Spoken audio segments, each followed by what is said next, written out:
কাল থেকে 7 দিন অকারণে বের হলে কঠোর শাস্তি। সরকারি বেসরকারি সব প্রতিষ্ঠান বন্ধ, আজ প্রজ্ঞাপন।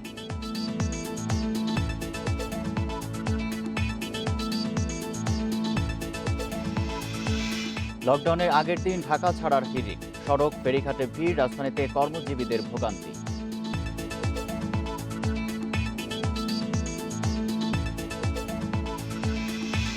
চার বছরে বিনা দোষে শতাধিক মানুষের কারাভোগ। তদন্ত কর্মকর্তাদের অবহেলায় বাড়ছে অমানবিক ঘটনা।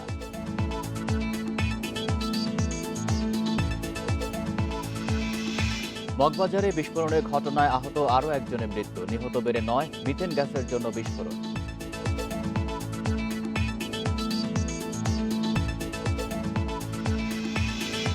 জার্মানিকে বিদায় করে ইউরোর কোয়ার্টার ফাইনালে ইংল্যান্ড। সুইডেনকে হারিয়ে শেষ 8-এ উঠল ইউক্রেন।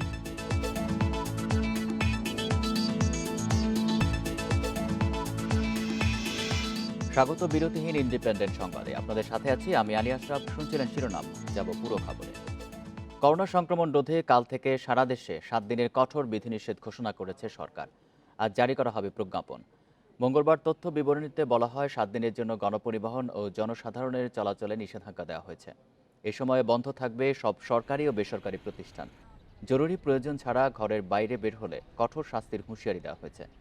এছাড়া মাস্ক পরাসহ স্বাস্থ্যবিধি মেনে চলার জন্য সবাইকে অনুরোধ জানানো হয়েছে সরকারি তথ্য বিবরণীতে।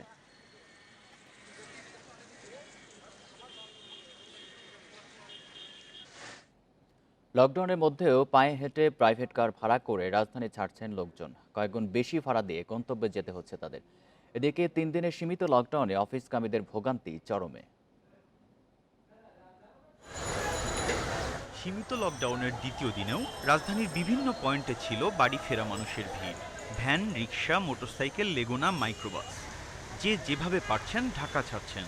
লকডাউন কিংবা বৃষ্টি, কোনো কিছুই বাধা হতে পারেনি। 10 ডবল ভাড়া নিতে আছে। আরিসা ঘাটেতে এই পর্যন্ত আইসি 1200-1300 টাকা লাগছে। আমরা এক মাসে যে খরচ করি সেটা এখন এক সপ্তাহ চলা যায় না। এই সুযোগে কয়েকগুণ ভাড়া বাড়িয়েছে চালকরা। বাড়তি ভাড়া কেন নিচ্ছেন, এমন প্রশ্নের জবাবে চালকদের দাবি, পথে বেশ কয়েকটি পয়েন্টে পুলিশকে দিতে হয় চাঁদা। পুলিশের সিঙ্গেল দিয়া 2000 দাও, 1000 দাও, নাইলে মামলা, 5000 টাকার মামলা। গাড়ি কাগজ দাও, নিয়ে মনে করেন আটকাই ছাড়িয়ে দাও। এদিকে গণপরিবহন না থাকায় ভোগান্তিতে পড়েন কর্মজীবী মানুষ। প্রতিষ্ঠানকে কর্মী আনা নেয়ার ব্যবস্থা করতে বলা হলেও অনেকেই তা করেনি বলে অভিযোগ অফিসগামীদের। প্রায় 1 ঘন্টা আমি এখানে দাঁড়ানো ছিলাম, যাইতে পারতেছি না। বড় গাড়িতে 40 টাকা যাইছি, এখন তো হুন্ডা এসে ফেলেছে 300 টাকা।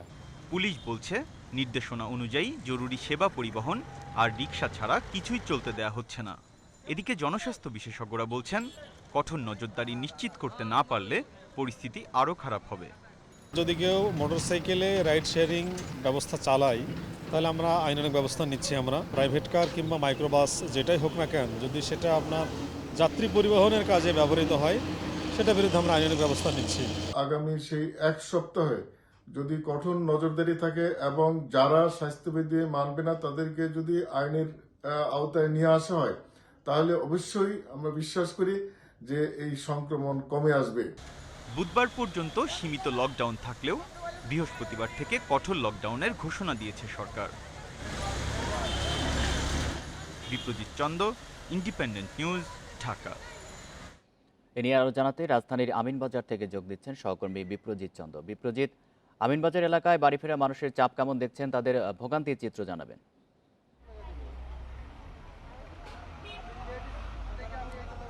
দেখুন, সীমিত লকডাউনের আজ তৃতীয় দিন। জরুরি প্রয়োজন ছাড়া মানুষকে ঘর থেকে বের হতে নিষেধ করা নির্দেশনা দেয়া থাকলেও মানুষ কিন্তু একেবারেই তা মানছেন না। আপনি যদি ছবিতে একটু দেখেন যে প্রচুর মানুষ কিন্তু ঢাকা ছাড়ছেন, অর্থাৎ গাবতলী পার হয়ে আমিনবাজারের যে ব্রিজটা আছে সেই ব্রিজ দিয়ে প্রচুর মানুষ হেঁটে হেঁটে চলে আসছেন, অর্থাৎ তারা ভেঙে ভেঙে যাচ্ছেন এবং তারা স্বাস্থ্যবিধি মোটেও মানছেন না এবং এসব বিষয়ে তারা সচেতনও নন। এসব বিষয় জিজ্ঞেস করলে যে লকডাউন অমান্য করে বা উপেক্ষা করে কেন বাড়িতে যাচ্ছেন, এক একজনের কাছে এক এক রকম অজুহাত তৈরি আছে। অর্থাৎ তারা যাবেনই, তারা বলছেন তারা যাবেনই, লকডাউন আর থাকুক আর যাই থাকুক তাদেরকে যেতে হবে। আর এদিকে আমি যদি ব্যক্তিগত গাড়ির কথা বলি, রাস্তায় কিন্তু ব্যক্তিগত গাড়ির চাপ আছে, অর্থাৎ প্রাইভেট কার, লেগুনা, মাইক্রোবাস, এই যে যানগুলো, এই যানগুলো যতটা না কাজে বের হয়েছে তার থেকে কিন্তু বেশি যাত্রী পরিবহন করছে। আমরা অনেকগুলো মাইক্রোবাস বা প্রাইভেট কারকে দেখেছি যারা কিন্তু অবৈধভাবে যাত্রী পরিবহন করছে। এখান থেকে সিরাজগঞ্জ, গাজীপুর, টাঙ্গাইল সহ বিভিন্ন জায়গাতে ক্ষেত্র বিশেষে 1500 থেকে 2500 টাকা পর্যন্ত ভাড়া নিচ্ছে, অর্থাৎ মূল যে ভাড়া তার থেকে 5 থেকে 7 গুণ ভাড়া দিয়ে মানুষ যাতায়াত করছে। এই বিষয়টিও আসলে ভোগান্তির একটি কারণ। আর এছাড়া অফিসগামী যারা যাত্রী রয়েছেন তারাও কিন্তু ভোগান্তিতে পড়েছেন। সব মিলিয়ে লকডাউনের যে উদ্দেশ্য, সে উদ্দেশ্য কিন্তু বাস্তবায়িত হয়নি এমনটা বলাই যায়। কারণ হচ্ছে মানুষ প্রয়োজন ছাড়াও প্রচুর পরিমাণে রাস্তায় বের হয়েছেন। এদিক দিয়ে জনস্বাস্থ্য বিশেষজ্ঞরা বলছেন যে লকডাউনে মানুষের এই যে বাইরে বের হওয়ার প্রবণতা, এই প্রবণতা যদি রোধ করা না যায় তাহলে যে উদ্দেশ্যে লকডাউন দেয়া, অর্থাৎ করোনা সংক্রমণ প্রতিরোধ করা বা সংক্রমণের মাত্রাটা কমিয়ে আনা, সেই যে মূল উদ্দেশ্যটা, সেই উদ্দেশ্যটা কিন্তু সফল হওয়ার সম্ভাবনা খুবই কম। আর এ কারণেই প্রশাসনকেই শুধু নজরদারি বাড়ালে চলবে না, এর পাশাপাশি জনসচেতনতাটা খুবই প্রয়োজন। অর্থাৎ প্রতিটি মানুষকে নিজ থেকে সচেতন হতে হবে, স্বাস্থ্যবিধি মানতে হবে, এমন নির্দেশনাই দিচ্ছেন জনস্বাস্থ্য বিশেষজ্ঞরা। আমিনবাজার থেকে জানাচ্ছিলেন সহকর্মী বিপ্রজিৎ চন্দ। করোনা রোধে কাল থেকে কঠোর লকডাউনের ঘোষণায় বাড়ি ফিরছে মানুষ। সকাল থেকেই সড়ক, মহাসড়ক ও ফেরিঘাটে দেখা গেছে ভিড়। গণপরিবহন না চললেও পায়ে হেঁটে ও বিভিন্ন উপায়ে গন্তব্যে পৌঁছাচ্ছেন যাত্রীরা। সকাল থেকে নারায়ণগঞ্জে ঢাকা চট্টগ্রাম মহাসড়কের বিভিন্ন পয়েন্টে ভেঙে ভেঙে নানা যানবাহনে করে মানুষ বাড়ি যাচ্ছে। যাত্রীদের কাছ থেকে যেমন দ্বিগুণ ভাড়া আদায় করা হচ্ছে, স্বাস্থ্যবিধিও মানছেন না চালক ও যাত্রীরা। এদিকে শিমুলিয়া ফেরিঘাটে আজও দক্ষিণবঙ্গগামী যাত্রীদের চাপ রয়েছে। তবে শিমুলিয়া বাংলাবাজার নৌরুটে 14টি ফেরি চালু থাকায় কোনো ভোগান্তি ছাড়াই পদ্মা পাড়ি দিতে পারছেন যাত্রীরা। বিআইডব্লিউটিসি জানিয়েছে সকাল 10টা পর্যন্ত ফেরিঘাটে যাত্রীদের চাপ থাকবে।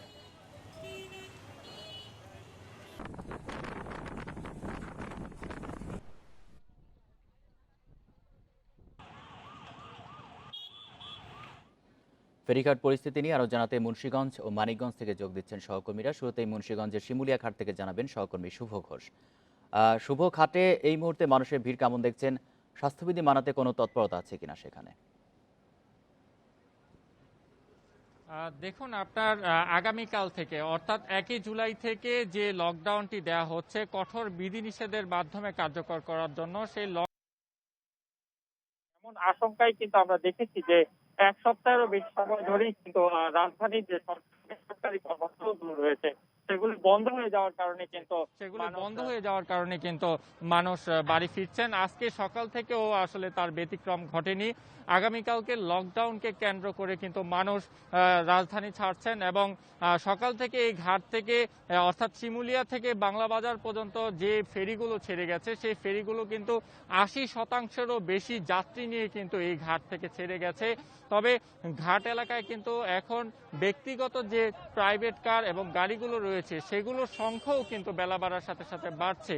আমরা ঘাট এলাকার বিভিন্ন প্রবেশ মুখে কিন্তু দেখেছি যে পুলিশের পক্ষ থেকে কিন্তু মাস্ক পরা সহ স্বাস্থ্যবিধি মানাতে সর্বোচ্চ চেষ্টা করা হচ্ছে এবং ঘাট কর্তৃপক্ষের পক্ষ থেকেও যেন যাত্রীদের কোনো ভোগান্তি না হয় সেই দিকটি লক্ষ্য রেখে কিন্তু সকালে 14টি ফেরি চললেও আরেকটি ফেরি বাড়িয়ে এখন কিন্তু 15টি ফেরি দিয়ে এই ঘাটে এখন যাত্রীর পাশাপাশি আপনার যে যানবাহনগুলো রয়েছে সেগুলো পারাপার চলছে। তবে বেলা যত বাড়ছে মানুষ কিন্তু আমরা দেখেছি যে ঢাকা মহাসড়কের যে মহাসড়কটি রয়েছে সেখানে প্রায় 8 থেকে 10 কিলোমিটারেরও বেশি পথ পায়ে হেঁটে সহ নানা ভোগান্তি বয়ে কিন্তু মানুষ গ্রামের বাড়িতে ফিরছেন এবং যে ফেরিগুলো বাংলা বাজারের উদ্দেশ্যে ঘাট থেকে ছেড়ে যাচ্ছে সেই ফেরিগুলো কিন্তু বাংলা বাজার থেকে একেবারে খালি ফিরে আসছে বলা চলে।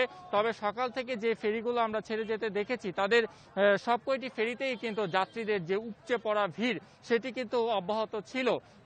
তবে ঘাট কর্তৃপক্ষ যে স্বাস্থ্যবিধি মানাতে সরকার পক্ষ থেকে যে ধরনের বিধিনিষেধ এবং নির্দেশনা দেওয়া হয়েছে সেটি মানাতে চেষ্টা করলেও সেটি কিন্তু তারা কোনোভাবেই নিয়ন্ত্রণে রাখতে সম্ভব হচ্ছে না। কারণ এমন পরিস্থিতিতে কিন্তু আসলে স্বাস্থ্যবিধি মানানো খুব একটা কঠিন আসলে, কারণ ফেরিগুলোতে স্বাস্থ্যবিধি মানতে যে ধরনের সামাজিক দূরত্ব যতটুকু বজায় রাখা উচিত সেই সমপরিমাণ জায়গা কিন্তু ফেরিগুলোতে নেই। ফেরিগুলোতে আমরা দেখেছি যে দাঁড়িয়ে থাকার মতো সুযোগও কিন্তু নেই। তাই অনেকটা নিরুপায়ই বলা চলে ঘাট কর্তৃপক্ষ। পাশাপাশি পুলিশ বলছে যে করোনা সংক্রমণ রোধে সরকার যে নির্দেশনা দিয়েছে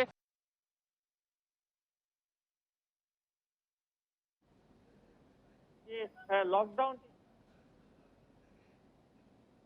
এমন বাড়ি ফেরার প্রবণতা এবং গাদাগাদি করে এমন অবাধ যাতায়াত আসলে এই সংক্রমণ রোধে কতটুকু ভূমিকা রাখবে সেটি নিয়েও কিন্তু প্রশ্ন রাখছেন জনস্বাস্থ্য বিশেষজ্ঞরা। তো এই ছিল শিমুলিয়া ঘাট থেকে আমার কাছে এখনকার সবশেষ তথ্য। শুভ, আপনি থাকবেন আমাদের সাথে। আমরা এবার মানিকগঞ্জের ঘাট পরিস্থিতি জানবো। সেখান থেকে আমাদের সাথে যুক্ত আছেন সহকর্মী মঞ্জুর রহমান। মঞ্জুর, মানিকগঞ্জের ঘাটের কি পরিস্থিতি দেখতে পাচ্ছেন? ভিড় কেমন সেখানে? শৃঙ্খলা রক্ষায় প্রশাসনের পক্ষ থেকে কি ধরনের ব্যবস্থা নেওয়া হয়েছে? দেখুন, আমাদের সহকর্মী শুভ যেটা বলছে, আসলে মানিকগঞ্জে এতটা আসলে মানুষের চাপ নেই, তবে কিছুটা চাপ গত 7 দিনে যে মানুষের যে অবস্থাটা ছিল তার চেয়ে কিছুটা চাপ বেড়েছে। আপনাকে যদি আমি একটু দেখাই যে এই মাত্র পাটুরিয়া 4 নাম্বার ঘাট থেকে একটি রোরো ফেরি, ভাষা শহীদ বরকত নামে রোরো একটি ফেরি ছেড়ে যাচ্ছে। সেখানেও কিন্তু প্রচুর ব্যক্তিগত যানবাহন পাশাপাশি পণ্যবাহী যানবাহন এবং যাত্রীরা চলে যাচ্ছে। এবং আমি যে ঘাটটিতে আছি 3 নাম্বার ঘাট, এই 3 নাম্বার ঘাটে আপনি দেখছেন একটি রোরো ফেরি কিন্তু এখানে আনলোড করা হচ্ছে, লোড করা হচ্ছে, তবে এটাও কিছুক্ষণের মধ্যে ছেড়ে যাবে। আমি সকাল 7টার দিকে এই ঘাটে এসেছি, এসে যেটা আমি দেখেছি যে গত 1 সপ্তাহে যে যাত্রী যেরকম যাত্রী গেছেন, আজকে কিন্তু তার চেয়ে কয়েক গুণ বেশি যাত্রী যাচ্ছেন। সকাল থেকে যাত্রীরা আসছেন, বিভিন্ন পন্থায় আসছেন। আপনি জানেন যে এই আগামীকাল থেকে কঠোর লকডাউন ঘোষণা করা হয়েছে এবং এই লকডাউন কার্যকর করতে প্রশাসন সর্বাত্মক ভূমিকা পালন করবে। তো মানুষ যেটা মনে করছেন, কথা বলে আমি যেটা জানতে পেরেছি, তারা মনে করছেন যে হয়তো সেনাবাহিনীও নামিয়ে দিতে পারে, বিজিবি থাকতে পারে। তো যে লকডাউন সরকার ঘোষণা করেছেন, হয়তো ঈদের আগে এই লকডাউন তো বন্ধ নাও হতে পারে, যে কারণে সবাই ছুটে আজকে দেশে চলে যাচ্ছেন। আবার আরেকটি বিষয় আমরা যেটা দেখেছি যে দক্ষিণ পশ্চিম অঞ্চল থেকেও কিন্তু অনেক লোকজন কিন্তু ঢাকামুখী যাচ্ছে বা মানিকগঞ্জের দিকে আসছেন, কারণ ওই দিকে যারা চাকরি করতেন তারাও কিন্তু তাদের বাড়ি এই দিকে হওয়ার কারণে তারা কিন্তু এই দিকে আসছেন। একটা বিষয় আপনি জানেন যে এই মুহূর্তে কিন্তু যে লকডাউন চলছে, এখানে কিন্তু ব্যক্তিগত যানবাহন চলার কোনো সুযোগ ছিল না, কিন্তু আমরা আজকে যেটা দেখছি যে পাটুরিয়া দৌলদিয়া নৌরুটে কিন্তু প্রচুর ব্যক্তিগত প্রাইভেট কার সহ অন্যান্য গাড়ি কিন্তু পার করা হচ্ছে। এই বিষয়টা নিয়ে আমি কথা বলেছি বিআইডব্লিউটিসি যে এখানকার উপমহাব্যবস্থাপক জিল্লুর রহমান, তিনি আমাকে যেটা জানিয়েছেন যে কোনো গাড়ি যদি চলে আসে সেটা তো তাদের কিছু করার থাকে না, তাদেরকে বাধ্য হয়ে পারাপার করতে হয়। তো এই বিষয়টা আসলে দেখার দায়িত্ব প্রশাসনের, পুলিশ প্রশাসন, জেলা প্রশাসন, তারা সেই ভূমিকাটা পালন করছে কি করছে না সেই বিষয়টা নিয়ে সে কোনো মন্তব্য করতে চায়নি।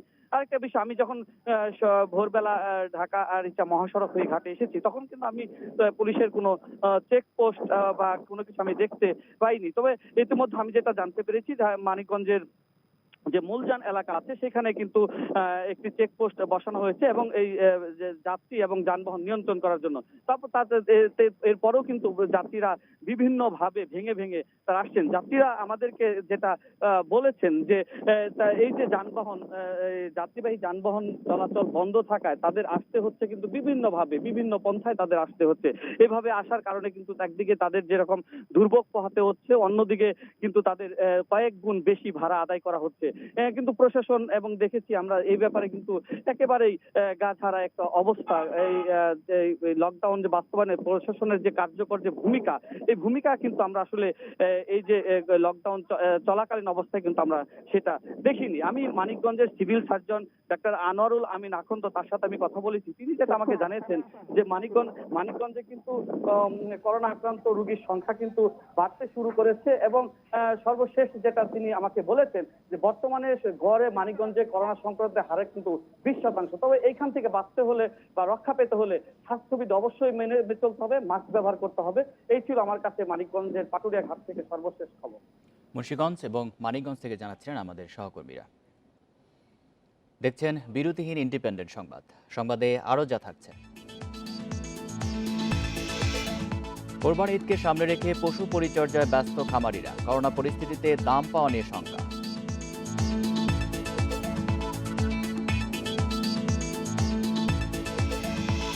কাল থেকে চালু হচ্ছে অবৈধ মুঠোফোন বন্ধের প্রযুক্তি। স্বয়ংক্রিয়ভাবে বন্ধ হয়ে যাবে নিবন্ধনহীন ফোন সেট।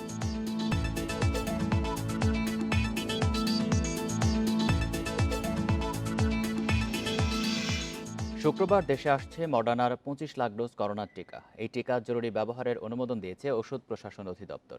এছাড়া বৃহস্পতিবার থেকে শুরু হচ্ছে ফাইজারের টিকা প্রয়োগ। দেওয়া হবে সৌদি আরব ও কুয়েতগামী কর্মীদের। আগামী সপ্তাহে চীনের টিকার একটি বড় চালান দেশে আসবে বলেও জানান স্বাস্থ্যমন্ত্রী। দেশে অক্সফোর্ডের টিকার মজুদ প্রায় শেষ। বন্ধ গণটিকার নতুন নিবন্ধন ও টিকাদান। এদিকে দেশে দ্রুত গতিতে বাড়ছে করোনা সংক্রমণ ও মৃত্যু। এমন পরিস্থিতিতে টিকা নিয়ে সুসংবাদ দিলেন স্বাস্থ্যমন্ত্রী। জাতিসংঘের টিকা জোট কোভ্যাক্সের দ্বিতীয় চালানে শুক্র ও শনিবার দেশে আসছে মডার্নার 25 লাখ ডোজ টিকা। আগামী 2-3 তারিখে যে 25 লক্ষ মডার্নার টিকা বাংলাদেশে চলে আসবে। টিকা না পাওয়ায় দেশে আটকে আছেন অনেক প্রবাসী কর্মী। প্রথমে তাদেরকে চীনের সিনোফার্মের টিকা দেওয়ার সিদ্ধান্ত হলেও এখন তারা পাবেন কোভ্যাক্সের টিকা। এই লক্ষ্যে শ্রমিকদের তালিকা করছে বিএমইটি। সেই তালিকা অনুযায়ী টিকা দেবে স্বাস্থ্য অধিদপ্তর। ঢাকা মেডিকেল, সোহরাওয়ার্দী, সলিমুল্লাহ, মুগদাসহ রাজধানীর 7 হাসপাতালে চলবে এই টিকাদান। প্রবাসী মন্ত্রণালয় থেকে একটা লিস্ট দিচ্ছে, সেই লিস্ট অনুযায়ী আমরা দিচ্ছি আর কি। এবং সৌদি আরবে যারা যাবে আর কুয়েতে যারা যাবে, কারণ তারা এই ভ্যাকসিন ছাড়া অ্যাকসেপ্ট করে না। যদি এই ভ্যাকসিন ছাড়া কেউ যায় তাহলে তাদের 14 দিন কোয়ারেন্টাইন করতে হয়, এবং 14 দিন কোয়ারেন্টাইন করলে তাদের অনেক টাকা খরচ আসে। মাননীয় প্রধানমন্ত্রীর নির্দেশনা যে তাদেরকে এই খরচ থেকে তাদেরকে রেহাই দিতে হবে, এবং ভ্যাকসিন তাদেরকে দিলে পরে এই খরচটা লাগবে না। স্বাস্থ্যমন্ত্রী আরও জানান, আগামী 1 সপ্তাহের মধ্যেই চীন থেকে আসবে সিনোফার্মের করোনা টিকার একটি বড় চালান। Hasan Misbah, independent news, Dhaka. Khulna medical college হাসপাতালের ফ্লু কর্নারে করোনার নমুনা পরীক্ষা করাতে গিয়ে ভোগান্তিতে পড়ছে মানুষ। ঘন্টার পর ঘন্টা দাঁড়িয়ে থেকেও অনেকে দিতে পারছেন না নমুনা। করোনা হাসপাতালের সামনে নমুনা সংগ্রহ করায় করোনা আক্রান্ত ও সন্দেহভাজন রোগী মিলে একাকার। মানা হচ্ছে না স্বাস্থ্যবিধিও। একদিন আগে খুলনা মেডিকেল কলেজের ফ্লু কর্নারে নমুনা পরীক্ষা করাতে এসে ফিরে যেতে হয়েছে সোনাডাঙ্গা এলাকার গৃহবধূ আসমা বেগমকে। পরে আবারও আসেন নমুনা পরীক্ষা করানোর জন্য। ভিড় থাকায় ও সিরিয়াল না পাওয়ায় হাসপাতালের সামনে রাস্তায় অপেক্ষায় তিনি। 9টা থেকে এখানে এসে সিরিয়ালে দাঁড়ায় আছি, 12টা পর্যন্ত খবর নাই। আবার বাসায় চলে গেলাম, আজকে আবার আসলাম। নমুনা পরীক্ষা করতে আসা লোকজন হাসপাতালের সামনে এভাবে দাঁড় করিয়ে রাখা হয় ঘন্টার পর ঘন্টা। তারপরও নমুনা পরীক্ষা না করতে পেরে ফিরে যেতে হয় অনেককেই। নিজেদের লোকদের নিচ্ছে আগে, ওখানে কিন্তু বাইরের লোক যে রোদ্দুরে দাঁড়ায় আছে এদের কোনো কষ্ট দিচ্ছে। দাঁড়ায় থাকতে থাকতে মাথা করে প্রায় পড়ে যাচ্ছিলাম। টিকিট ভিতর থেকে আগে ওরা যার আছে তারা আগে কেটে নেবে, তারপরে আমাদের এখানে দিবে। এইভাবে দুর্নীতি এখানে। সকাল 8টা থেকে নমুনা সংগ্রহের কথা থাকলেও শুরু হয় 10টার পর। দুপুর 12:30 পর্যন্ত সংগ্রহ করার কথা থাকলেও শেষ করা হয় 12টায়। স্বাস্থ্যকর্মীরা দেরি করে আসায় নমুনা সংগ্রহে বিলম্বের বিষয়টি স্বীকার করেন ফ্লু কর্নারের মুখপাত্র। বর্ষার কারণে আটকে যেতে পারেন বাড়ি থেকে বের হওয়ার সময়, বা লেট হতে পারে। আমি আপনার অভিযোগটা শুনলাম, আমি তদন্ত করে দেখছি। খুলনা মেডিকেল কলেজ হাসপাতালের ফ্লু কর্নারে প্রতিদিন গড়ে 200 থেকে 250 রোগীর নমুনা সংগ্রহ করা হয়। অভিজিৎ পাল, ইন্ডিপেন্ডেন্ট নিউজ, খুলনা। করোনা পরিস্থিতির আরো খবর জানাতে এবার খুলনা ও রাজশাহী থেকে যোগ দিচ্ছেন সহকর্মীরা। প্রথমে খুলনা থেকে জানাবেন এইচএম শামীমুজ্জামান। শামীম, খুলনাতে সংক্রমণ মৃত্যু নিয়ন্ত্রণে না আসার কারণ কি? স্বাস্থ্য বিশেষজ্ঞরা কি বলছেন? আর খুলনা মেডিকেলে যে নমুনা পরীক্ষা করাতে ভোগান্তির শিকার হচ্ছেন মানুষ, সে বিষয়ে কোনো পদক্ষেপ নেওয়া হয়েছে কিনা?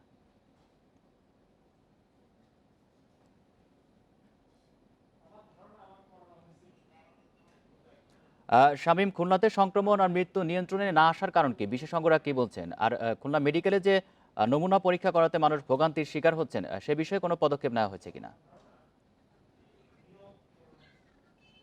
আমরা কিন্তু এই বিষয়টা নিয়ে একাধিকবার খুলনার চিকিৎসক যারা যারা আছেন তাদের সাথে কিন্তু আমরা কথা বলেছি। খুলনার civil surgeon, Khulna medical college হাসপাতালের এবং খুলনা জেনারেল হাসপাতালের দায়িত্বশীল যারা আছেন তাদের সাথে আমরা কথা বলেছি। কিন্তু তারা যেটা বলছেন যে খুলনাতে করোনা সংক্রমণ না হওয়ার পেছনে প্রধানত এবং একমাত্র যে দায়ী, সে দায়ী হচ্ছে মানুষের সচেতনতার অভাব। মানুষ কিন্তু গত বছর মার্চ থেকে কিন্তু এই পর্যন্ত এখনো পর্যন্ত সচেতন হয়নি, স্বাস্থ্যবিধি মানছেন না। মানুষ যাতে স্বাস্থ্যবিধি মেনে চলে, মানুষ যাতে সচেতন হয় এবং মানুষ যাতে ঘর থেকে বের না হয়, সেজন্য কিন্তু বিভিন্ন সময়ে বিভিন্ন কর্মসূচি নেওয়া হয়েছে। কোনো সময় কঠোর স্বাস্থ্যবিধি মানার নির্দেশনা, কোনো সময় লকডাউন বা আবার কোনো সময় কঠোর লকডাউন।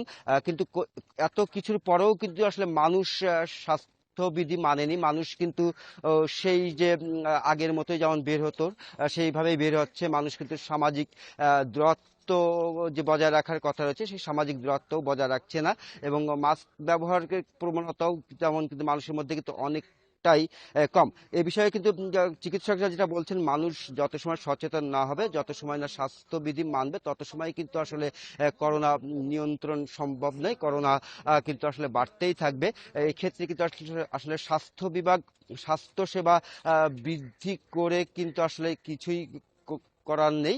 এবং তারা যেটা বলছেন, মানুষ যাতে স্বাস্থ্য সচেতনতা মানে, মানুষ যাতে যে স্বাস্থ্যবিধি আছে সেগুলো যাতে আসলে মেনে চলে। আর যে পরে যে বিষয়টি জানতে চাচ্ছেন, যে খুলনা মেডিকেল কলেজ হাসপাতালে নমুনা পরীক্ষার যে বিষয়টি, যে মানুষ হয়রানি হচ্ছে, আমি এই বিষয়ে কথা বলেছিলাম খুলনার মেডিকেল কলেজের RT-PCR ল্যাবের যারা দায়িত্বশীল পর্যায়ে আছেন তাদের সাথে আমি কথা বলেছিলাম। তারা যেটা বলছেন যে আসলে যেহেতু প্রয়োজনের তুলনায় হয়তোবা কিছু লোকবল কম আছে, হয়তোবা অনেক সময় এবং যারা আসছেন তারা সঠিক সময়ে নমুনা দিতে পারছেন না। তো যাতে এই ধরনের ভোগান্তি শিকার যাতে কেউ না হয়, সেই জন্য কিন্তু তাদের পক্ষ থেকে ব্যবস্থা নেওয়া হচ্ছে। এবং তবে আরো একটা কথা বলা হয়েছে, যারা নমুনা দিতে আসছেন তারা যাতে একটু সহনীয় থেকে, একটু ধৈর্যশীল থেকে এবং স্বাস্থ্যবিধি মেনে যাতে নমুনা পরীক্ষা দেয়, সেই জন্য কিন্তু খুলনা মেডিকেল কলেজ হাসপাতালে দায়িত্বশীল পর্যায়ে যারা আছেন তারা আমাদেরকে বলছেন। কেননা এমনও বলছেন যে যারা আসেন তারা কিন্তু অধিকাংশই খুব দ্রুত নমুনা পরীক্ষার জন্য চেষ্টা করেন, এবং সেই চেষ্টা করতে গিয়ে কিন্তু যে স্বাস্থ্যবিধি মেনে যে লাইনে দাঁড়ানোর কথা, সেই স্বাস্থ্যবিধি তারা মানেন না, বা সামাজিক দূরত্বও থাকে না। এই জন্য কিন্তু আসলে একজন আরেকজনের গা ঘেঁষে ঘেঁষে করে দাঁড়িয়ে থাকে। সেখান থেকেও কিন্তু আসলে করোনা সংক্রমণের সংখ্যা থাকছে। আর সব মিলিয়ে আমরা যেটা বলছি যে খুলনাতে কিন্তু প্রতিদিনই করোনা সংক্রমণ বাড়ছে, এবং গত 24 ঘন্টায়ও কিন্তু খুলনার গাজী মেডিকেল কলেজ হাসপাতালে করোনায় আক্রান্ত হয়ে 8 জনের মৃত্যু হয়েছে। আর এই সময়ের মধ্যে খুলনা মেডিকেল কলেজ হাসপাতালের 567 জনের নমুনা পরীক্ষা করা হয়েছে। এর মধ্যে 265 জনের শরীরে আসলে করোনা পাওয়া গেছে। আর এছাড়া খুলনা জেলার যে তথ্য রয়েছে সে তথ্যটা আমরা এখনো পর্যন্ত পাইনি, হয়তো বা আরো কিছু সময়ের মধ্যে আসলে পেতে পারি, যে এবং সেই সময় কিন্তু আসলে আমরা বলতে পারবো যে খুলনাতে গত 24 ঘন্টায় করোনা পরিস্থিতি কেমন হয়েছে, সংক্রমণ বেড়েছে। থাকবেন আমাদের সাথে। আমরা এবার একটু রাজশাহীর পরিস্থিতি জেনে আসি। সেখান থেকে আমাদের সাথে যুক্ত আছেন সহকর্মী মাইনুল হাসান। মাইনুল, এত মৃত্যু হচ্ছে, তারপরেও সাধারণ মানুষের মধ্যে সচেতনতা না থাকার কারণ কি? আসলে রাজশাহী মেডিকেলে প্রতিদিনই আমরা দেখছি মৃত্যুর মিছিল কিন্তু এখানে বেড়ে যাচ্ছে। গতকালকে রাজশাহী মেডিকেল কলেজ হাসপাতালে সর্বোচ্চ মৃত্যু ছিল 25 জন, কিন্তু আজকে মারা গেছে 12 জন, এবং এর মধ্যে রাজশাহীর 8 জন, চাঁপাইনবাবগঞ্জের 2 জন, নওগাঁ ও নাটোরের 1 জন করে। তো এই যে প্রতিদিন যে মৃত্যুর মিছিল বাড়ছে এবং মৃত্যুর সংখ্যা হচ্ছে, এ ব্যাপারে সাধারণ মানুষের মধ্যে সচেতনতাবোধ সৃষ্টি করাটাই এখন সবচেয়ে বড় চ্যালেঞ্জের বিষয় হয়ে দাঁড়িয়েছে প্রশাসন ও আইন শৃঙ্খলা বাহিনীর মধ্যে। চিকিৎসকরা বলছে যতক্ষণ পর্যন্ত সাধারণ মানুষ না সচেতন হবে করোনা যে ভাইরাসের যে ক্ষতিকর দিকটি তাদের মধ্যে, সেইটি সম্পর্কে তারা যতক্ষণ সচেতন না হবে, সেইটির ভীতি যতক্ষণ তাদের মধ্যে না ঢুকবে, ততক্ষণ পর্যন্ত এই মৃত্যুর মিছিল বা করোনা সংক্রমণ হার কিন্তু কমানো সম্ভব না। আমরা দেখছি যে আজকে রাজশাহীতে লকডাউনের সর্বশেষ দিন চলছে, তবে যে রাস্তাঘাটে মানুষজনের চলাচল সেইটি কিন্তু লকডাউনের যে চলাচল সেইটি কিন্তু না, একেবারে স্বাভাবিক দিনের মতো সকালে এখন চলাচল করছে। এখানে ব্যক্তিগত যানবাহন চলছে, মোটরসাইকেল চলছে, অটোরিকশা চলছে, এমনি রিক্সা চলছে, সাইকেল চলছে, মোটরসাইকেল চলছে, অর্থাৎ সব ধরনের যানবাহন চলছে। আইন শৃঙ্খলা বাহিনীকে এই কয়েকদিন আমরা দেখেছি যে যথেষ্টভাবে সাধারণ মানুষকে সচেতন করতে, নানা জায়গাতে চেকপোস্ট বসিয়ে কেন তারা বের হচ্ছে সেগুলো জবাবদিহি করতে, তারপরেও কিন্তু মানুষের মধ্যে সচেতনতা বোধ এখনো সৃষ্টি হয়নি। এবং চিকিৎসকরা বলছে যতক্ষণ পর্যন্ত না মানুষের মধ্যে সচেতনতা বোধ সৃষ্টি হবে ততক্ষণ পর্যন্ত এই করোনার সংক্রমণ ঠেকানো সম্ভব হবে না। আরেকটা বিষয় জানিয়ে রেখেছে, গত 24 ঘন্টায় রাজশাহীর যে পিসিআর 2টি ল্যাব আছে সেই ল্যাবে নমুনা পরীক্ষায় রাজশাহীতে গতকালকের আগের দিন ছিল 36%, কিন্তু সেইটি কিছুটা কমে 32% হচ্ছে। তবে আমরা দেখেছি যে সীমান্তবর্তী আরও 2 জেলা চাঁপাইনবাবগঞ্জ ও নওগাঁ জেলায়, চাঁপাইনবাবগঞ্জে যেখানে 16% ছিল সেখানে আজকে 50% তাদের শনাক্তের হার, এবং নওগাঁয় যেখানে 36% ছিল সেখানে 48%। অর্থাৎ বলা যায় যে এই 2 জেলায় নমুনা পরীক্ষায় করোনা সংক্রমণ হার গত 24 ঘন্টায় অনেকখানি বেড়েছে। এবং এই সীমান্তের আমরা জানি যে যেহেতু সীমান্ত এলাকায় যে গ্রামগুলো আছে সেগুলো গ্রামগুলোতে যে মানুষ থাকে সেই মানুষগুলো কিন্তু যে সরকারি যে বিধিনিষেধ বা অবাধে চলাচলের উপর যে নিষেধাজ্ঞা সেইটি কিন্তু তারা মানছে না। আমরা খোঁজ খবর নিয়ে জানতে পেরেছি যে এই সীমান্তবর্তী মানুষরা নানাভাবে সীমান্ত গলিয়ে ওই পারে যাচ্ছে, তারা আবার ফিরে আসছে, এবং তারাই কিন্তু নানাভাবে উপজেলা সদর হয়ে রাজশাহী সিটি কর্পোরেশন এলাকা সব বিভিন্ন জেলায় বা বিভিন্ন উপজেলায় তারা চলে যাচ্ছে বা বিভিন্ন অন্য জেলা শহরে যাচ্ছে। এর কারণেই মূলত সংক্রমণের যে হারটি সেইটি কিন্তু আরও দ্রুত ছড়িয়ে পড়ছে বা বেড়ে যাচ্ছে বলে শঙ্কা করছেন চিকিৎসকরা।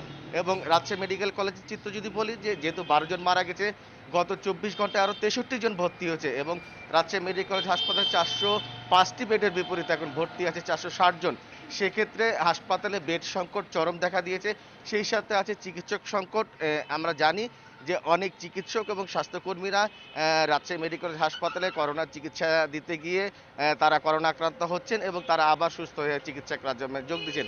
আমি কথা বলছিলাম রাজশাহী মেডিকেল হাসপাতালের পরিচালকের সাথে, তিনি বলছেন যে তারা এই করোনাকালীন পরিস্থিতিতে এখন মোট 13টি ওয়ার্ডে করোনা ইউনিটের 13টি ওয়ার্ডে করোনা চিকিৎসা চলছে, এবং এইখানে করোনা রোগীদের যে প্রতিদিন যেভাবে করোনা রোগী ভর্তি হচ্ছে সেক্ষেত্রে তাদের পক্ষে একেবারে বেসামাল পরিস্থিতি হয়ে দাঁড়িয়েছে। এবং তারা চাচ্ছে যে রাজশাহী, দেশের বিভিন্ন জায়গাতে সদর হাসপাতাল থাকলেও রাজশাহীতে কিন্তু কোনো সদর হাসপাতাল নাই, এবং আমরা জানি যে এরই মধ্যে স্বাস্থ্য বিভাগের কর্মকর্তা সহ রাজশাহীর যারা মাইনুল, ধন্যবাদ আপনাকে। খুলনা এবং রাজশাহী থেকে জানাচ্ছিলেন আমাদের সহকর্মীরা। মগবাজারে বিস্ফোরণের ঘটনায় আহত আরও একজন শেখ হাসিনা জাতীয় বার্ন ও প্লাস্টিক সার্জারি ইনস্টিটিউটে চিকিৎসাধীন অবস্থায় মারা গেছেন। তার নাম ইমরান। এ নিয়ে এই ঘটনায় মৃতের সংখ্যা বেড়ে দাঁড়িয়েছে 9 জনে। চিকিৎসকেরা জানিয়েছেন, শেখ হাসিনা বার্ন ইনস্টিটিউটে চিকিৎসাধীন বিস্ফোরণে দগ্ধ আরও 2 জনের অবস্থা আশঙ্কাজনক, আর 2 জনের অবস্থার উন্নতি হয়েছে। এছাড়া ঢাকা মেডিকেল কলেজ হাসপাতালে চিকিৎসাধীন 4 জনও সংকটমুক্ত। বিস্ফোরণে প্রাণহানির ঘটনায় অজ্ঞাতদের বিরুদ্ধে মঙ্গলবার রমনা থানায় অবহেলাজনিত মৃত্যুর মামলা করে পুলিশ। বিধ্বস্ত বাড়ির পাশের আরও একটি ক্ষতিগ্রস্ত দোতলা ভবনও পরিত্যক্ত ঘোষণা করেছে ঢাকা দক্ষিণ সিটি কর্পোরেশন। রোববার সন্ধ্যায় মগবাজারের 3 তলা ভবনের নিচতলায় ভয়াবহ বিস্ফোরণের ঘটনা ঘটে।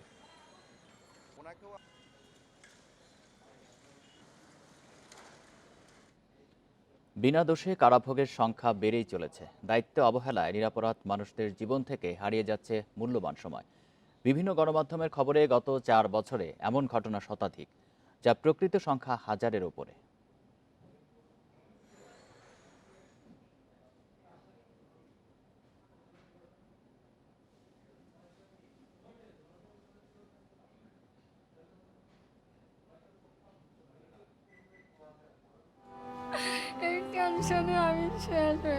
চোখের পানি ধরে রাখতে পারছেন না অসহায় মা। ছেলে আরমান পুলিশের অবহেলার শিকার। বিনা দোষে 5 বছর জেল খেটেছেন তার ছেলে। বিনা অপরাধে জেল থেকে মানসিকভাবে বিপর্যস্ত মিরপুরের বেনারসি পল্লীর পোশাক শ্রমিক আরমান কারাগারের দিনগুলোর কথা মনে করে আজও আটকে ওঠেন তিনি। কোনো কাজই করতে পারছেন না। 5 বছর জেল খাটলাম, বিনা নির্দোষে জেল খাটাইলো 7, এখন কোর্ট কইলো দিব ক্ষতিপূরণ, এটাও এখনো পাইনি। এমনই অভিজ্ঞতার আরেক নাম মিনু। চট্টগ্রামের এক হত্যা মামলার যাবজ্জীবন সাজাপ্রাপ্ত আসামি কুলসুম আক্তারের হয়ে জেল খেটেছেন 3 বছর। মানসিকভাবে বিপর্যস্ত হয়ে তিনি এখন বাকরুদ্ধ। এই মহিলাটাকে কোনো লয়ার বা কারো মাধ্যমে সে কোর্টে সারেন্ডার দেখানো হয়েছে, তাকে সাজা হয়েছে কুলসুমির বাট জেল খাটছিল মিনু। আরমান মিনু কিংবা জাহালমি নয়, গণমাধ্যমের তথ্য অনুযায়ী গত 4 বছরে বিনা অপরাধে জেল খাটার এমন ঘটনা শতাধিক। বিশ্লেষকদের মতে প্রকৃত সংখ্যা হাজারের উপরে। 1 নম্বর কাজ হলো এই যে বায়োমেট্রিক সিস্টেম আছে এই কারাগারগুলোতে এটিকে ইন্ট্রোডিউস করতে হবে। সাথে সাথে আরেকটি কাজ করার প্রয়োজন, আইরিশের যে ছবি এটিও সংরক্ষণ করতে হবে। যতক্ষণ এই দুটো কাজ করা না গেছে ততক্ষণ পর্যন্ত মিস্টেকেন আইডেন্টিটির কারণে জেলে থাকা এবং একজনের নামে আরেকজনকে কারাগারে থাকা কোনোভাবেই আমরা টেকেল দিতে পারবো না। বিনা দোষে কারাবাসের পেছনে মূলত নামের মিল, তদন্তের ইচ্ছাকৃত বা অনিচ্ছাকৃত ভুল, মিথ্যা সাক্ষ্য, দুর্নীতি ও বিচারে বিলম্ব। যারা এই ইনভেস্টিগেশনের দায়িত্বে থাকেন তারা এই বিষয়ে গাফিলতি প্রদর্শন করেন এবং এটি ইনভেস্টিগেশনের পর্যায়ে কিন্তু এসে যাওয়ার কথা। এইসব ঘটনায় দায়ী ব্যক্তিদের চিহ্নিত করে দৃষ্টান্তমূলক শাস্তির দাবি বিশেষজ্ঞদের। যদি পুলিশের বলিজনের তদন্তকারী অফিসারের ভুলের জন্য এরকম নিরীহ লোক ভাগানি হয় জেল খাটে, তাদের সংশ্লিষ্ট পুলিশ অফিসারের বিরুদ্ধে বিভাগীয় ব্যবস্থা নিয়ে কর্তৃপক্ষ হওয়া উচিত। এসব ঘটনায় কারো কারো উচ্চ আদালতের নির্দেশে ক্ষতিপূরণ পাওয়ার কথা থাকলেও আইনি জটিলতায় আটকে আছে তাও। Mohammad Omar Faruk, independent news, Dhaka.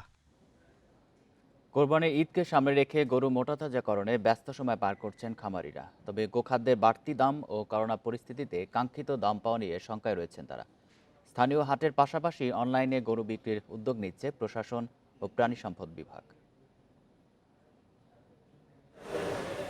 রংপুর সহ উত্তরের 8 জেলায় প্রস্তুত করা হয়েছে 10 লাখ গরু। খামারে এসব পশুর পরিচর্যায় ব্যস্ত খামারিরা। তবে করোনায় পশু বিক্রি ও কাঙ্ক্ষিত দাম নিয়ে শঙ্কায় পড়েছেন তারা। যদি ইন্ডিয়া থেকে গরু ঢুকে যায় তাহলে তো আসলে আমাদের দেশের যে খামারিরা এরা খুবই কষ্টের মধ্যে পড়ে। দেশীয় যারা দায়িত্বশীল আছেন তারা যেন এই বিষয়টাকে বিবেচনা করে ভারত থেকে পুরোপুরি গরু আমদানি যেন না করতে পারে, এই আমি আশা রাখি। যদি হাটগুলা সুন্দরভাবে যদি সরকার থেকে যে নির্দেশনা থাকে তাহলে হয়তো আমরা গরুগুলো বিক্রি করে সরকারি ঋণ পরিশোধ করতে পারবো। এরই মধ্যে ভারতীয় গরু প্রবেশ ঠেকাতে বিজিবিকে বিশেষ নির্দেশনা দিয়েছে প্রশাসন। সেই সঙ্গে গরু বাজারজাতে পরিবহন চালু রাখারও সিদ্ধান্ত হয়েছে। কোরবানিকে সামনে রেখে যাতে চোরাচালান পুরোপুরি বন্ধ থাকে এজন্য বিজিবিকে নির্দেশনা প্রদান করা হয়েছে, তারাও তৎপর রয়েছে। কোরবানির পশু যাতে পরিবহনটা স্বাভাবিক থাকে এজন্য প্রয়োজনীয় নির্দেশনা প্রদান করা হয়েছে। নরসিংদীর 6 উপজেলায় 6,500 খামারি প্রাকৃতিক পদ্ধতিতে পশু মোটাতাজাকরণ করছেন। তবে খাবারের বাড়তি দাম ও করোনা পরিস্থিতিতে চিন্তিত তারা। খাবারের দাম যে পরিমাণে বেশি, করোনাকালীন সময়ে আমাদের গরুর খরচ অনেক বেশি বেড়ে গেছে। কস্টিং পড়ছে, আমরা এরকম মূল্য পাবো কিনা খুব আমরা একটা হেজিটেশনে আছি। মৌলভীবাজারে কোরবানির জন্য 73,035টি পশুর চাহিদা রয়েছে। 2,365টি খামার থেকে প্রস্তুত করা হয়েছে 68,000 পশু। এসব পশু স্থানীয় বাজারের পাশাপাশি অনলাইনে বিক্রির উদ্যোগ নিয়েছে প্রাণী সম্পদ বিভাগ। আমরা এবারও অনলাইন প্ল্যাটফর্ম চালু করেছি। আমরা বিভিন্ন খামারের থেকে তথ্য সংগ্রহ করছি এবং আমাদের এই পোর্টালে আমরা এটা আপলোড করছি এবং আমরা এখন কিন্তু এগুলো থেকে সাড়া পাচ্ছি। শেরপুরে কোরবানির জন্য প্রস্তুত করা হয়েছে 50,000 গরু। ন্যায্য দাম নিশ্চিতে সরকারি তদারকির দাবি জানিয়েছেন খামারিরা। Abu Noman, independent news desk. 1 July থেকে চালু হচ্ছে অবৈধ মুঠোফোন বন্ধের প্রযুক্তি। তবে বর্তমানে গ্রাহকের হাতে থাকা সব বৈধ অবৈধ ফোন স্বয়ংক্রিয়ভাবে নেটওয়ার্কে নিবন্ধন হবে বলে জানিয়েছে বিটিআরসি। তবে 1 জুলাইয়ের পর থেকে বন্ধ হয়ে যাবে নিবন্ধনহীন ফোন সেট।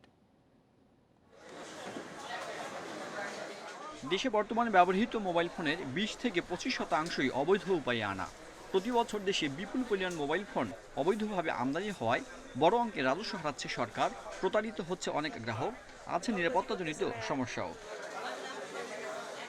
অবৈধ মোবাইল ফোন বন্ধের বিষয়টি দীর্ঘদিন ধরেই আলোচনায়। অবশেষে national equipment identity register NEIR প্রযুক্তি চালু করছে বিটিআরসি। প্রক্রিয়ার অংশ হিসেবে বর্তমানে চালু থাকা সব মোবাইল সেট স্বয়ংক্রিয়ভাবে নিবন্ধিত হয়ে যাবে। NEIR প্রযুক্তি চালুর কারণে 1 জুলাইয়ের পর চালু হওয়া কোনো হ্যান্ডসেট অবৈধ হলে তথ্য প্রমাণ দিয়ে বৈধ করার জন্য 3 মাস সময় পাবেন গ্রাহক, না হলে বন্ধ করে দেওয়া হবে ফোনটি। 30 জুন 2021 পর্যন্ত গ্রাহক বা সাধারণ মানুষ যে সমস্ত মোবাইল সেটগুলো ব্যবহার করছে বা যেগুলো চালু আছে সেগুলো অটোমেটিক্যালি সেগুলো রেজিস্ট্রেশন হয়ে যাবে এ ব্যাপারে কোনো সন্দেহ নাই। বিষয়টা হচ্ছে 1 জুলাই 2021 তারিখ থেকে কী হবে। কোনো সেট কিন্তু সাথে সাথে কিন্তু 1 জুলাই থেকে কিন্তু বন্ধ হয়ে যাচ্ছে না। গ্রাহক সময় পাচ্ছে, সুযোগ পাচ্ছে এগুলো।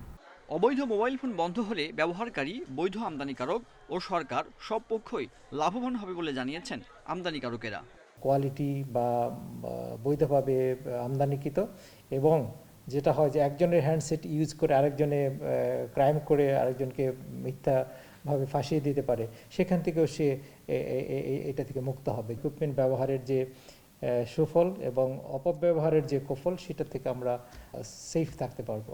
ফোন কেনার বিষয়ে গ্রাহকদেরও সচেতন হওয়ার আহ্বান জানিয়েছেন সংশ্লিষ্টরা। নির্ধারিত কোডে IMEI নম্বর পাঠিয়ে ফোনের বৈধতা নিশ্চিত হতে পারবেন গ্রাহকেরা। সাদ্দাত হোসেন, ইন্ডিপেন্ডেন্ট নিউজ, ঢাকা।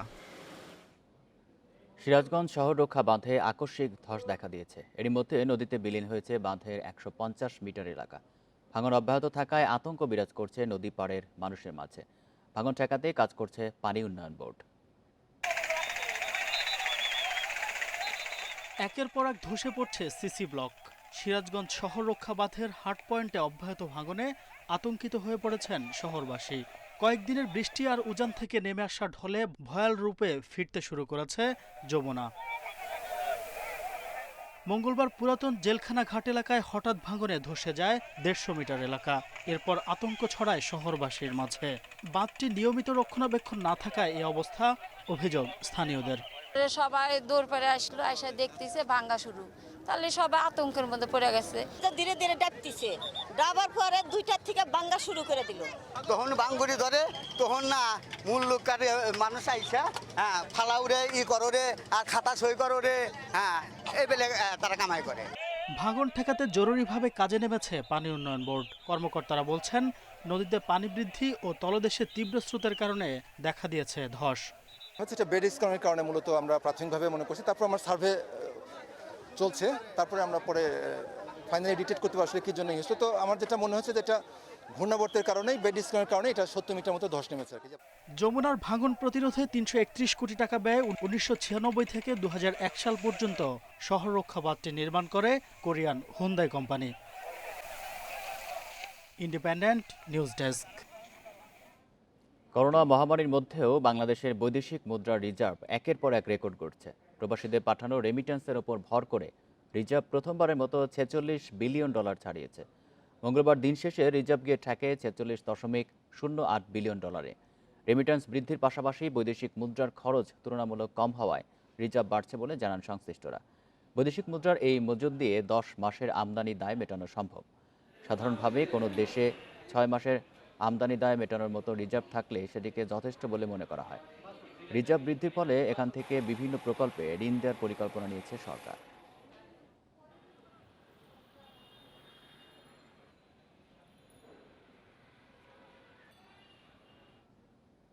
রাঙামাটি বাজারে এখন নানা রকম মৌসুমি ফলের সমাহার। আম, কাঁঠাল, আনারস, কলায় ভরে উঠেছে হাট বাজার। আগের বছরের তুলনায় এবার ভালো দাম পাচ্ছেন বলেও জানিয়েছেন চাষিরা।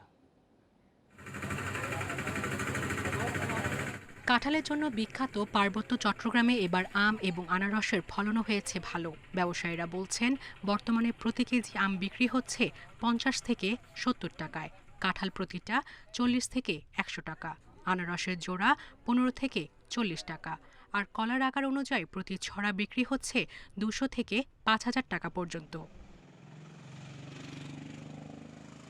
হাটের দিনে নানা ধরনের ফলে ভরে উঠছে পাহাড়ি এলাকার বাজারগুলো।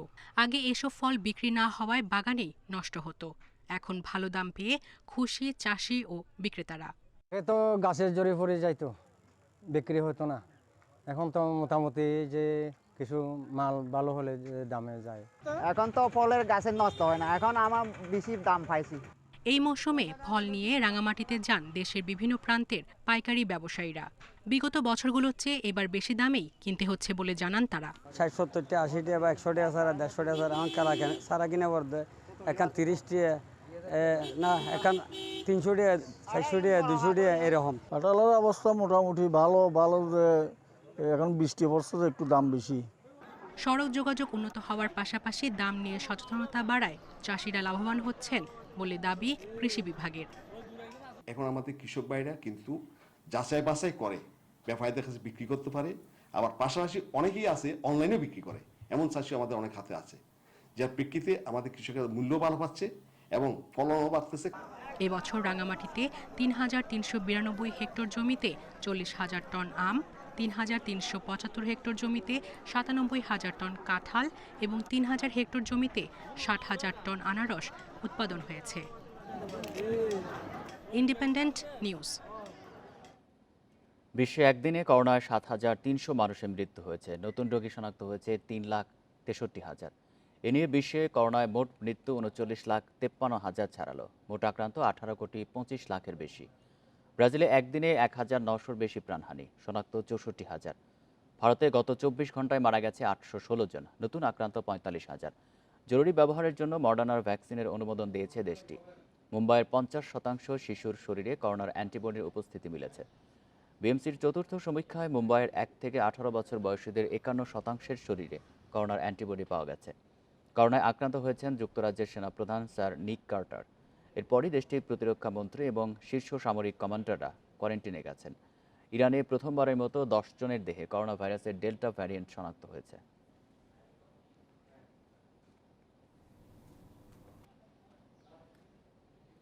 তীব্র তাপদাহে পুড়ছে কানাডার উত্তর পশ্চিমাঞ্চল। সোমবার ব্রিটিশ কলম্বিয়ার পুলিশ কর্তৃপক্ষ জানায়, অসম্ভব গরমের কারণে শুক্রবার থেকে এই পর্যন্ত 230 জনের মৃত্যুর তথ্য পেয়েছেন তারা।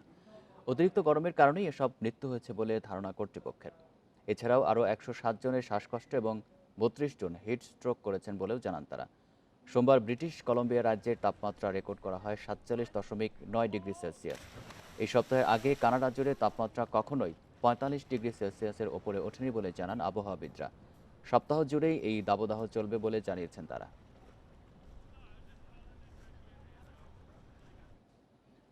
মিয়ানমারে জান্তা বিরোধীদের নিয়ে গঠিত পিপলস ডিফেন্স ফোর্স পিডিএফ-এর সঙ্গে সংঘর্ষে 44 সেনা নিহত হয়েছেন। স্থানীয় গণমাধ্যম মিয়ানমার নাও জানায়, দেশটির সাকিং অঞ্চলে গত বৃহস্পতিবার থেকে শনিবার পর্যন্ত 3 দিনের সংঘর্ষে এই হতাহতের ঘটনা ঘটে। সেনাবাহিনীর সঙ্গে সংঘর্ষে পিডিএফ বিদ্রোহীদের সহায়তা করেছে কাচিন ইন্ডিপেন্ডেন্স আর্মি কেআইএ। বৃহস্পতিবার হিতিজিয়াংয়ের একটি গ্রামে সেনাবাহিনীকে লক্ষ্য করে হামলা চালায় বিদ্রোহীরা। এতে জান্তার 30 জনের বেশি সদস্য নিহত হয়। এদিকে সেনা শাসনের বিরুদ্ধে জনগণকে ঐক্যবদ্ধ থাকার আহ্বান জানিয়েছেন দেশটির ক্ষমতাচ্যুত নেত্রী অং সান সুচি। মঙ্গলবার আদালতে সাক্ষ্য দেওয়ার সময় এই আহ্বান জানান তিনি।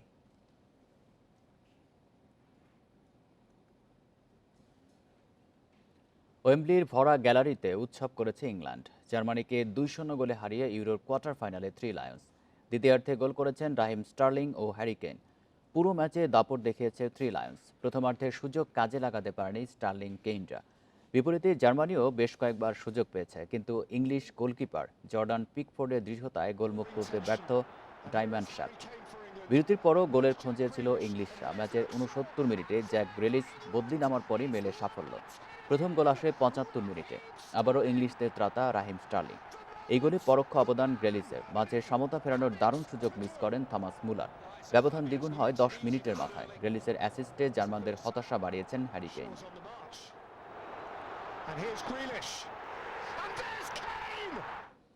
এদিকে ইউরো চ্যাম্পিয়নশিপে অতিরিক্ত সময়ের রোমাঞ্চে সুইডেনকে 2-1 ব্যবধানে হারিয়েছে ইউক্রেন।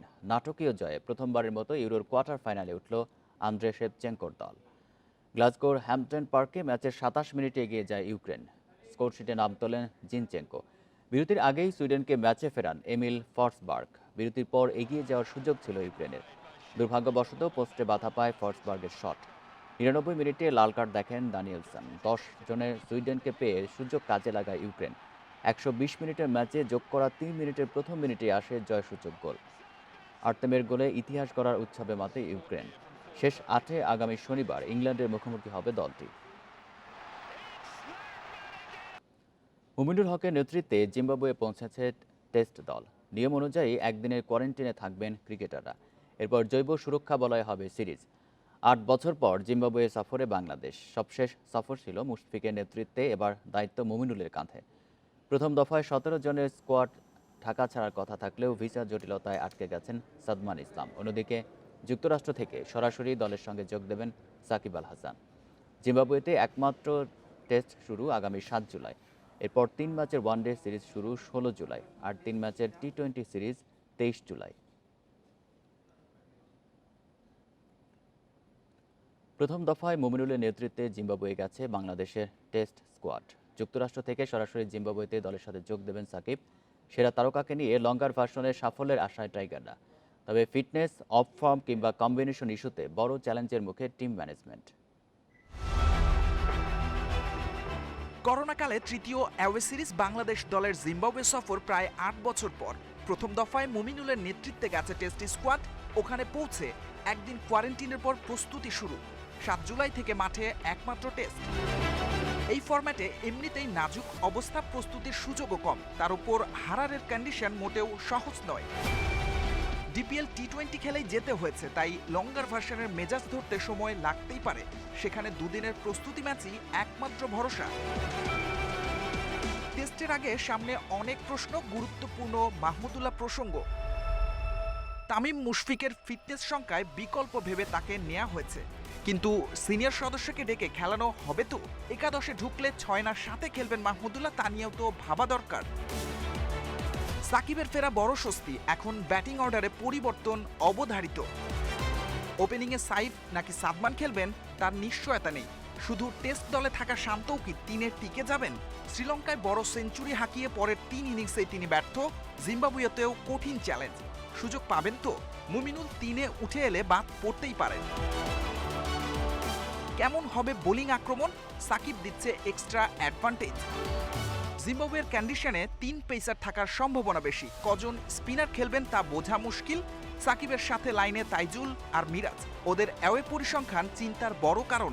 হেরাতের মন্ত্রে পরিবর্তন আসতেও পারে। মুখোমুখি 17 টেস্টের সমান 7 জয় 2 দলের। এবার এগিয়ে যাওয়ার সুযোগ। প্রথমবার জিম্বাবুয়েতে টেস্ট ট্রফির আশা পূর্ণ করার পালা। সাইদ সাদি, ইন্ডিপেন্ডেন্ট নিউজ। এই ছিল এখনকার সংবাদে। ইন্ডিপেন্ডেন্ট টেলিভিশনের সব খবরের আর বিস্তারিত জানতে চোখ রাখুন ফেসবুক, ইউটিউব এবং টুইটারে। ধন্যবাদ সবাইকে।